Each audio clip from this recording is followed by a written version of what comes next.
હવે આપણે જ્યારે ખેડૂત તાલીમ કેન્દ્રની વાત આવે છે ત્યારે આવો આપણા એ માન્યામાં નથી આવતું કે તાલીમ કેન્દ્ર અને ખેડૂતો માટે શા માટે હોઈ શકે. તો ખેડૂત તાલીમ કેન્દ્ર એ શા માટે છે, કેવી રીતે કામ કરે છે, એની જો માહિતી લેવી હોય તો આપણે ખરેખર તાલીમ કેન્દ્રની મુલાકાત લેવી એ ખૂબ ખેડૂતો માટે જરૂરી છે. જેમ ભગવાનના મંદિરમાં આપણે જઈએ અને એક માથું નમાવીએ છીએ અને જે આપણને આશીર્વાદ મળે છે એવા જ જે માહિતી કહેવાય, માહિતીથી ભરપૂર એવું અમારું આ ખેડૂત તાલીમ કેન્દ્ર કામ કરે છે. ખેડૂત તાલીમ કેન્દ્ર આશીર્વાદરૂપ છે ખેડૂતો માટે. તમને થશે શા માટે?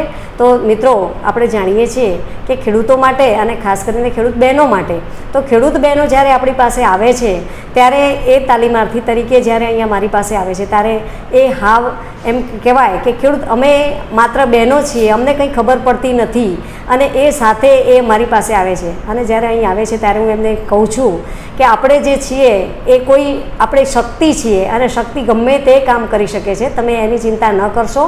ફક્ત આપણે ખેતી કેવી રીતે કરવી એને એક ઢાંચામાં ઢાળી દઈએ અને આપણે એને ખભે ખભા મિલાવી અને ચાલીએ તો આપણે માનીએ છીએ કે ખેડૂત તાલીમ કેન્દ્રએ જે કામ કરેલું છે એ કદાચ અધૂરું નહીં ગણાય અને પૂર્ણ ગણાશે એવું માની શકું છું. તો આ ખેડૂત તાલીમ કેન્દ્રની અંદર આપણે ઘણી બધી મહિલાઓ સાથે મેં કામ કરેલું છે. આ મહિલાઓને આપણે ખૂબ જ આગળ લાવવા માટે એના આર્થિક, સામાજિક, એનો તમામ વિકાસ થાય, સર્વાંગી વિકાસ થાય એના માટેના પ્રયત્નો અહીંયા અમે કરેલા છે.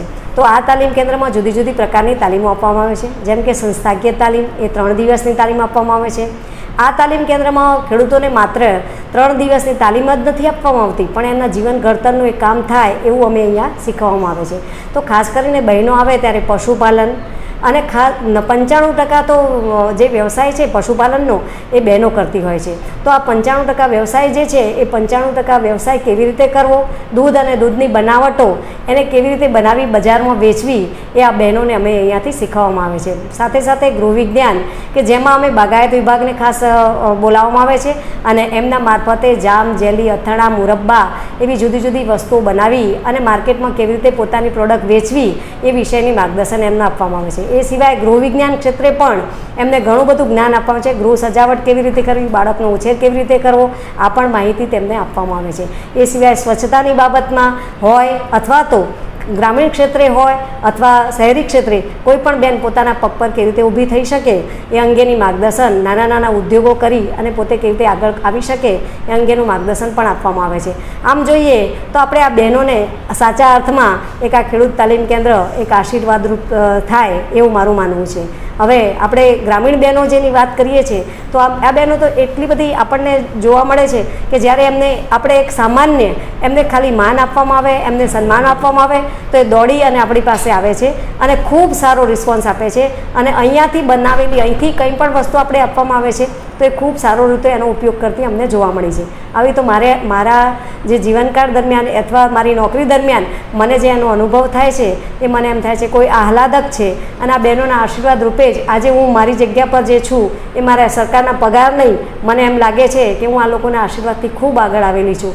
તો મિત્રો મને જે આ ખેડૂત તાલીમ કેન્દ્ર દરમિયાન જે આ તક મળી છે અને આ સેવા કરવાની તક મળી છે, સરકારના નાણાં લઈને તક મળી છે એ બદલ હું સરકારનો પણ આભાર માનું છું અને ગ્રામ જગતની બહેનોનો પણ માનું છું અને આ સર્વે મિત્રોનો હું આભાર માની. અત્યારે હાલમાં મારા ગામની અંદર છેલ્લા 7 વર્ષથી હું આ મંડળો ચલાવું છું અને 7 વર્ષની અંદર મારી જોડે અત્યારે હાલમાં મારી જોડે 9 મંડળ બન્યા છે. 5 મંડળથી મેં વીઓ બનાવ્યો છે. વીઓની અંદર મેં 3.5 લાખ રૂપિયા સરકાર ગવર્મેન્ટ વીઓ એટલે 5 મંડળ ધારો કે બહેનોના બન્યા, 5 મંડળ બન્યા એટલે એને વીઓ કહેવાય છે. અને એ 5 મંડળમાંથી 2 બહેનો જે લીડર ઉપલીડર હોય અને એ બહેનોના નામથી ફરી આ ખાતું એક ખોલાનું એને વીઓ કહેવામાં આવે છે. અને એ વીઓમાં એ ખાતામાં આપણને સરકાર ગવર્મેન્ટ એક મંડળના 70,000 લોન આપે છે. એમાં એ 5 મંડળના અમને 3.5 લાખ રૂપિયા સરકાર ગવર્મેન્ટ આપે છે. અને એની અંદરથી કોઈ બહેનોના રોજગારી ધંધા માટે આ લોન આપવામાં આવે છે. તો આના બદલે આના સિવાય બીજા ઘણા બધા જે વિધવા બહેનો છે તો વિધવા બહેનોના પોતાના દીકરા હોય છે તો તો દીકરા હોય છે તો એ પોતાની માના ભરણ પોષણ કરતા નથી હોતા અને માના પણ ઘરની અંદર રાખતા નથી હોતા. તો એવા લોકોને મેં અત્યારે હાલમાં 180 4 ગામની અંદર 180 વિધવા બહેનોના ફોર્મ ભરી એ લોકોના મંજૂર કરાયા. એક બહેનના ખાતામાં 13,000 થી 14,000 રૂપિયા બહેનોના ખાતામાં અત્યારે હાલની તારીખમાં મેં નખાઈ દેવડાયા. અને એ જ બહેનો અત્યારે પોતે વિધવા બહેનો છે એટલે કોઈ બેંકોમાં જઈ શકતા નથી કે કોઈ એમના દીકરા લઈ જતા નથી. તો એવા બહેનોને હું અત્યારે હાલમાં પોતે RCTની અંદર મેં તાલીમ લીધા બાદ મને CSCનું મશીન મળ્યું છે. એ મશીન દ્વારા હું અત્યારે વિધવા બહેનો છે, કોઈ ભાઈઓ છે, તો એ લોકોના બેંકના ખાતામાંથી એ લોકોને કહું છું કે તમારે જે લોકોના પૈસાની જરૂર હોય એ અમારા ઘરે આવી અને ટ્રાન્ઝેક્શન આધાર કાર્ડ લઈને આવે તો હું ફિંગરપ્રિન્ટ લઈ અને લોકોને મારા ઘરેથી અત્યારે હાલમાં પૈસા હું આપી રહી છું. હાલમાં કોઈ 10,000, 15,000, 5,000, 2,000 જેટલી જે લોકોના ખાતામાં પહેલાં એના એકાઉન્ટમાં અમે જોઈ લઈએ છીએ આધાર કાર્ડ વડે કે એના ખાતામાં કેટલા પૈસા પડેલા છે. તો એ પૈસા કેટલા પડ્યા છે પછી બેનને કે ભાઈને મેં કહેવામાં આવે કે આટલા રૂપિયા તમારા ખાતામાં પડ્યા છે.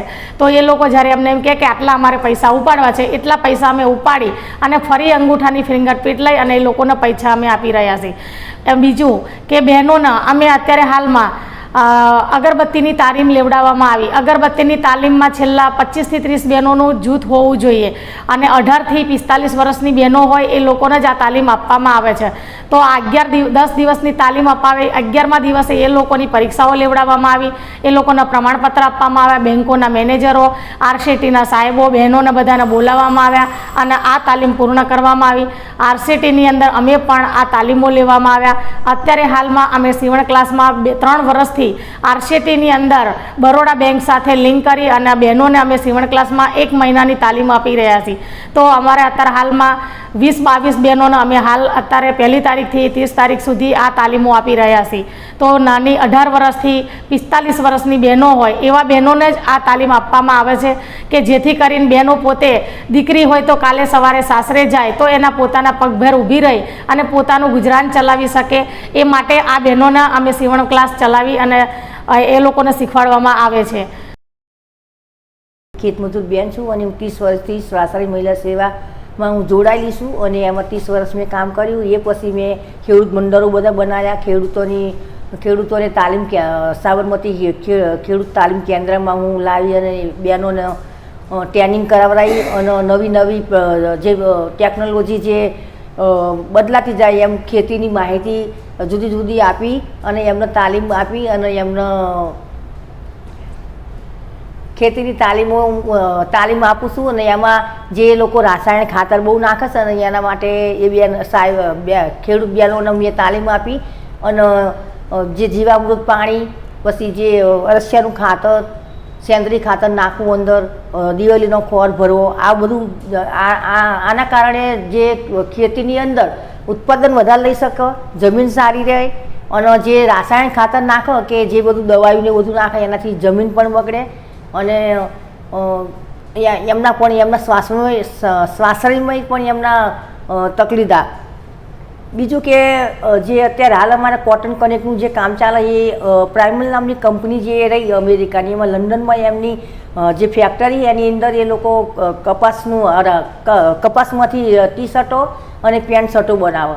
તો એ જે આપણે લોકો જે કપડાં તૈયાર થાય પછી પહેરે તો જે આ ખેડૂતો જે ઉત્પન્ન કરે તો એની અંદર ઝેરી દવા બહુ નાખતા હોય તો એનાથી કેન્સરના રોગ, ચામડીના રોગો આવું બધું થતું હોય. તો જે અત્યારે જે તમાકુ નહીં ખાતા હોય એને પણ કેન્સર થાય. પણ એમાં શું કે દવાઓ ખેડૂતો બહુ નાખવા માંડે ને એ ખોરાકના હિસાબે અત્યારે કેન્સરોના ચામડીના રોગ થાય. એટલે અમે તાલીમ આપીને અને ખેડૂતોને અમે જે દેશી દવા નાખીને એમનો પાક ઉત્પાદન કરે એવી અમે તાલીમ આપીએ છીએ એમને. અને એમાં જીવામૃત પાણી કેવી રીતે બનાવવું તો દેશી ગાયનું સાણ લેવાનું, કિલો ગોળ દેશી લેવાનો, પછી 5 લીટર ગૌમૂત્ર લેવાનું અને એક ડ્રમની અંદર નાખી અને કઠોળનો લોટ લેવાનો, પછી પાકા કઠોળ જે હોય પેલા ફળો એનો માવો લેવાનો, એ બધું નાખી અને પછી એની અંદર અમે એમનો ડ્રમમાં નાખી અને બે વખત દિવસમાં હલાવું. તો 15 દિવસમાં એ તૈયાર થઈ જાય. તો એ ત્યાં આગળ કપાસની અંદર કંઈ એમના શાકભાજીમાં ગમે તેમાં છાંટી શકે તો એનાથી પાક પણ સારો થાય એમનો અને એકદમ એમનો ખોરાકમાં પણ એમનો સુધારો આવે. એટલે અત્યારે ખેડૂતો એની ઉપર વળી જાય અને એ જ અત્યારે એ ખેડૂતો અત્યારે એ જ અપનાવે અને જે દવા લાવતા હતા એ અત્યારે હવે ઓછી કરી નાખી એમને દવા. અને ઘણા ખેડૂતો એમ કહે કે અમે દવા ના નાખીએ તો થાય નહીં, પણ અમે એમને સમજણ આપીએ કે તમે આ રીતેનું તમે કરો. તો સાણિયું ખાતર તો પહેલાં સાણિયા ખાતરથી જ ખેતી થતી હતી વરસાદ આધારિત, ત્યારે ઉત્પાદન ઓછું મળતું હતું, પણ એમ કે ત્યારે આમ બધું આ બધા રોગ અત્યારે નીકળ્યા, એ રોગ અત્યારે દવા છાંટવાથી થયા. ધારો કે શિયાળાની અંદર શાકભાજી જે થતી હોય એ ઉનાળામાં ફુલેવર હોય તો ફુલેવર થોડું ઉનાળામાં થાય, તો એ અત્યારે હાલ બધા અત્યારે ટામેટાની શાકભાજી ટામેટા તે જ્યારે શિયાળામાં થાય તો ઉનાળામાં થાય, ત્રણેય સિઝન થાય. તો આ બધું એ લોકો દવા નાખીને અને બધું પાક તૈયાર કરવા માંડ્યો. એટલે આવું ના થવું જોઈએ. અને અમે ઘણી વખત મીડિયાની અંદર જોઈએ ને તો કેમિકલની અંદર શાકભાજી પલાળી અને પછી એ લોકો તૈયાર કરતા હોય, તો એ અમે જોયું. તો હું ખેડૂતને એવું કીધું કે આ લોકો આવી રીતે કેમિકલની અંદર પલાળી અને આપણને શાકભાજી હાલતા હોય. એટલે ખેડૂતોને ખબર પડી કે ભાઈ આવું બધું થતું હોય. એટલે હવે જે દવા નાખતા હતા એ બધી એમને ઓછી કરી નાખી. એ બહેનોને હું આજે જે આવું બધું વિડીયો હું જોઉં ને એ બહેનો સાથે હું પહોંચાડું અને પછી કે ના આવું ના થવું જોઈએ, આવી શાકભાજી ના ખાવી જોઈએ. એટલે એ એમના ઘરવાળાને પણ એ દવા નહીં નાખવા દેતી અત્યારે, કે આ બેન જે કહે ને આ બેન તાલીમ આપે એ બહુ સરસ તાલીમ આપે.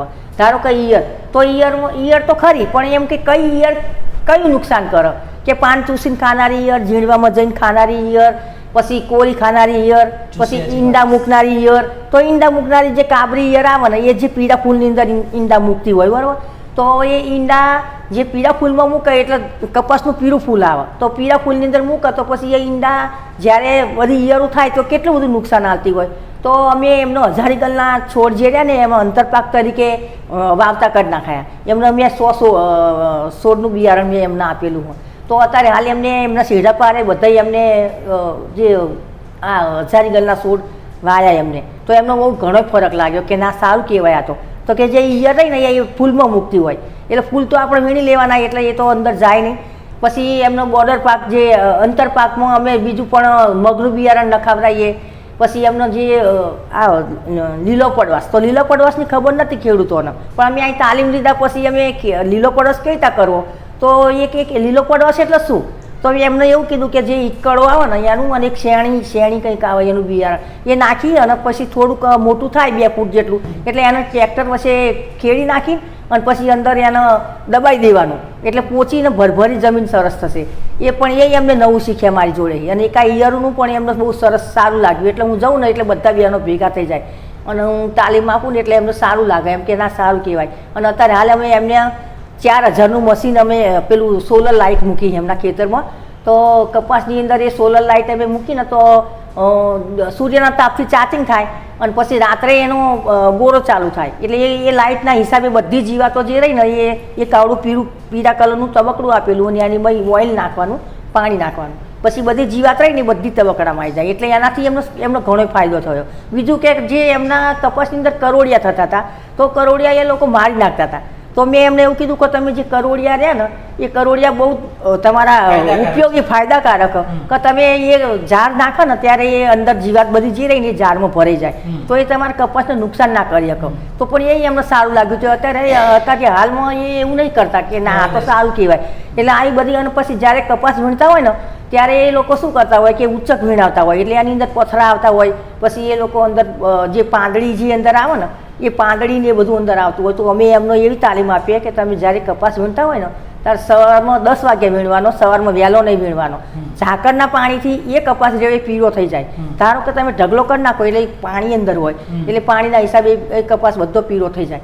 એટલે એ પણ એમને સારું લાગ્યું કે ના એવું ના કરાવવું જોઈએ. કે પછી બીજું કે જે વીણતી વખતે શું ધ્યાનમાં રાખવું જોઈએ, તો વીણતી વખતે માથા ઉપર ટોપી પહેરવી જોઈએ, માસ્ક બાંધવું જોઈએ. માસ્ક કેમ બાંધવું જોઈએ કે જે કપાસના કીટાણુ જીવાણુ રહ્યા ને એ આપણા શ્વાસની અંદર ના જાય, એટલે મોઢે બાંધીને તે કપાસની વીણી કરવી જોઈએ. અને માથા ઉપર ટોપી કેમ પહેરવી જોઈએ કે વાળ અંદર ના આવવા જોઈએ, તો એનાથી ભાવ કપાઈ જાય કપાસનો. પછી બીજું કે વીણતી વખતે મોજા પહેરવા જોઈએ. તો મોજાના શા કારણે કે ટેડવા રહ્યા ને એ પેલા કપાસ છોલાઈ ના જાય એના માટે. એટલે એમની સેફટી અમે અને અત્યારે હાલ અમારી જોડે એમને જે કંપનીવાળાએ બૂટ આપ્યા આખા લબ્બડના, બધું ઘણું આપ્યું એ કંપનીવાળાએ, સારું આપ્યું ખેડૂતોને બધું. પછી અમે રૂડીની કીટો પણ એમને આપી. અમે પછી એમનો આ સોલર ફેરોમેન ટેપ, પછી ઇલોસ્ટિક એટલે જે કાગળ આવે ને પીળા, એ પીળા કાગળ ગુંદરવાળા આવે અને ઇલોસ્ટિક અમે લગાવીએ ને એટલે એની પર બધી જીવાત ચોંટી જાય. એટલે ખેડૂતોને બહુ ઘણો ફાયદો થયો ખેતીની અંદર, સારો ફાયદો થયો એમનો. અને બીજું કે મંડળ વિશે હું કહું તો અમારી બહેનોનો મંડળની જે બચત મંડળમાં જોડાયા ને બહેનો, તો એમનો અત્યારે ઘણો ફાયદો છે એમ કે જો કંઈક મીટિંગમાં કંઈક બહાર ફરવા જવાનું હોય એવું હોય ને તો હું 10 બહેનોનું કહું ને તો એ 25 બહેનો અંદર ગાડીમાં બેસી જાય. એટલે અત્યારે હાલ મારી જોડે 10 બહેનો લઈ જવાની હોય ને 15-20 બહેનો આવી જાય અને સામે પૂછવા આવે કે ક્યારે જવાનું, ક્યારે જવાનું. 50 મંડળ અમારા. 50 દર મહિને કેટલા જમા કરાવે? 100 રૂપિયા બધાય બચત જમા કરાવવાનું. જમા કરાયા પછી કોઈ ગૃહ ઉદ્યોગ બી શરૂ કરે? ગૃહ ઉદ્યોગ તો ચાલુ જ છે અત્યારે.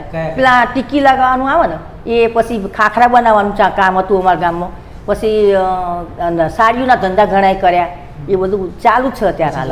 તો બેંકમાંથી લોન મળે?